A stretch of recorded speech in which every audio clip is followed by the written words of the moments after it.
తప్పు నాన్న. నిన్ను పెంచిన ఊరి మీద అలా అలగొచ్చా? వాళ్ళేం చెప్పినా నీ శ్రేయస్సు కోరే చెబుతారు. వాళ్ళని తప్పు పట్టకూడదు. నీకు జరిగింది పెళ్ళే, నువ్వు కట్టింది తాళే. పెళ్ళనేది మనిషి జీవితంలో ఓ పవిత్రమైన ఘట్టం. దానితోనే మనిషి బ్రతుక్కి పరిపూర్ణత వస్తుంది, సృష్టి కొనసాగుతుంది.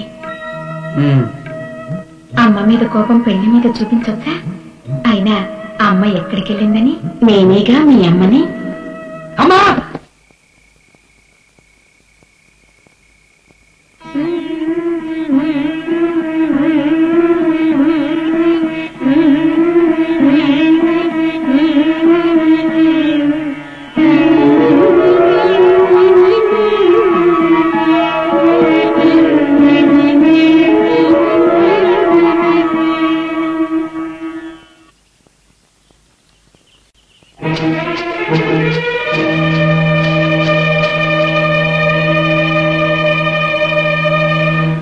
ఏంట్రా కార్లు వస్తున్నాయి?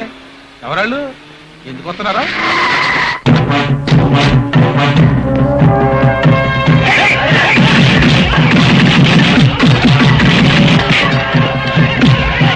ఎవరది? ఆ ముసలాన్ని కొట్టాలి, లాక్కెళ్ళి వ్యాన్ లో పడే.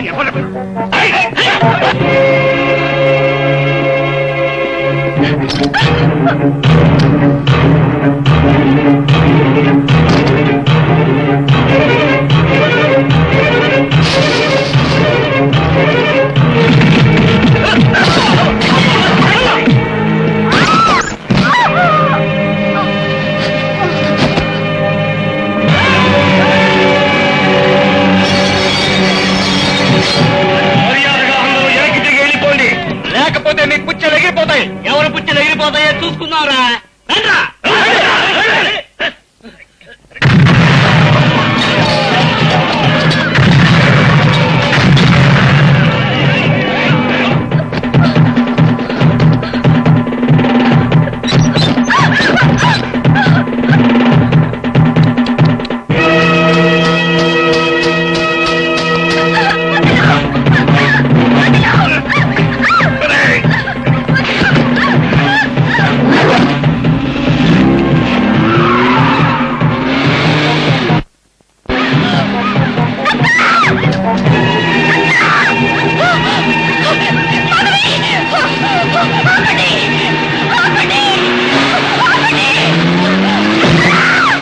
ఏమైంది? దేవుడు దేవుడు సర్వేశ్వర మనుషులు వచ్చి మీ అమ్మను కొట్టి రాయుడు గారిని చిన్నమ్మాయి గారిని తీసుకెళ్లిపోయారు. సీఎం పదవికి నాకు మధ్య ఆ పిచ్చోడు కట్టిన ఈ పసుపుతాడు అడ్డమ్మా, దాన్ని తీసేయమ్మా. నా తల్లివి కదా. ఈ ఊరి కోడల్ని ముట్టుకున్న వారి చేతులు తెగలేరకైనా సరే నీ పిల్లాన్ని కాపాడుకో. ప్రాణం పోయినా సరే దీన్ని మాత్రం తీయను. అయ్యో, నీ ప్రాణాలు పోతే ఎలాగమ్మా? నువ్వే కదా నా ఇన్వెస్ట్మెంట్. నువ్వు ఒప్పుకోకపోతే పోయేవి ఆ ముసలాడి ప్రాణాలు. అమ్మా, నా ప్రాణాలు పోయినా పర్వాలేదు, నువ్వు మాత్రం పెళ్లి ఒప్పుకోవద్దు. వెళ్ళు, వెళ్ళి ఈ ఊరి పరువుని అయ్యగారి గౌరవాన్ని నిలబెట్టు. ఆఖరిసారిగా అడుగుతున్నాను, ఈ పెళ్లికి ఒప్పుకుంటావా లేదా? నేను ఒప్పుకోను.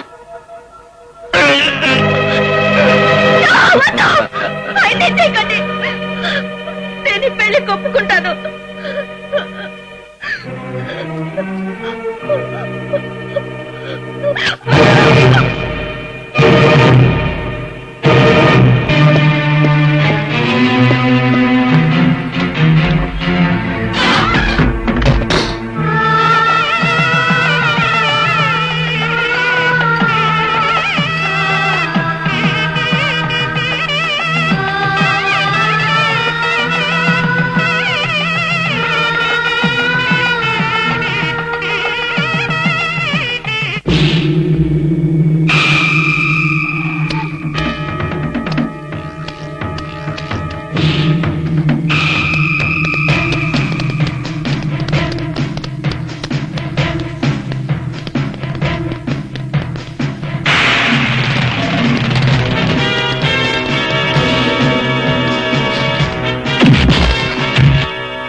ఎవరా నువ్వు?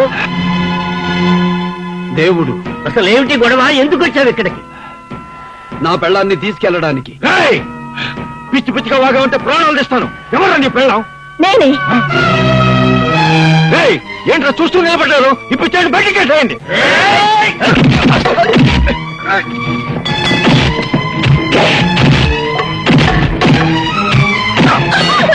నువ్వు తాళి కట్టు బాబు.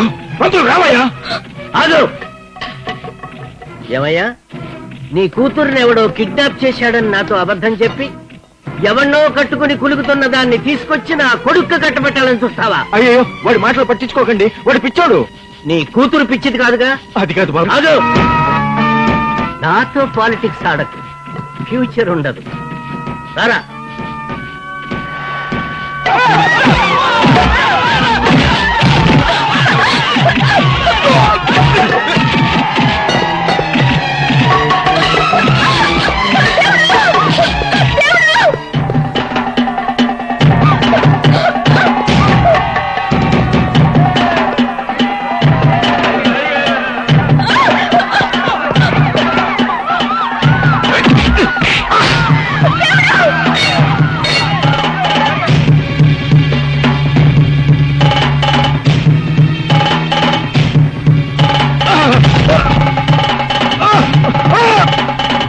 దేవుడు వద్దు, చంపొద్దు. లేదు తాతయ్య, ఇలాంటి వాళ్ళు బతకూడదు.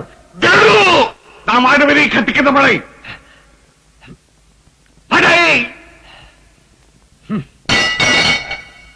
మా తాతయ్య దయ వల్ల బతికిపోయావు. ఎక్కడైనా మనిషిగా బ్రతుకు.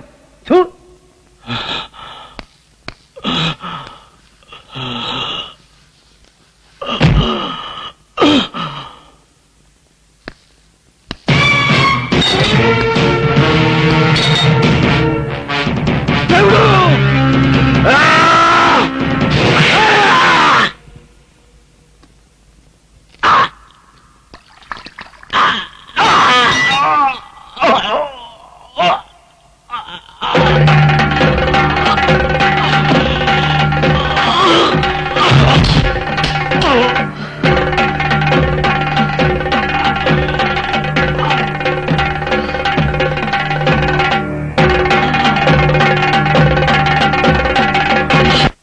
అమ్మాయి గారు,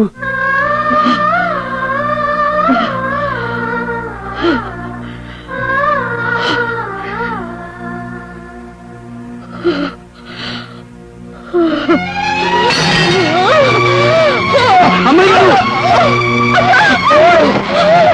అమ్మాయి గారు, అమ్మాయి గారు, అమ్మాయి గారు,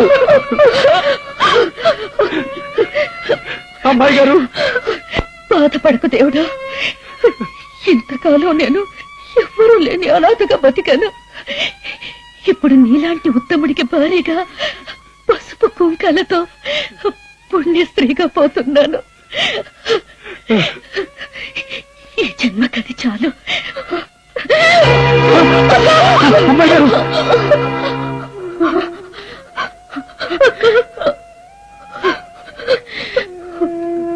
దేవుడు నాకు మాటిస్తావా? ఏమిటో అమ్మాయి గారు? నేను పోతూ పోతూ నా చెల్లిని అనాథ చేసిపోతున్నాను. దాన్ని ఎప్పటికీ నీ గుండెల్లో పెట్టుకుని దాచుకుంటావు కదా? అలాగే అమ్మాయి గారు.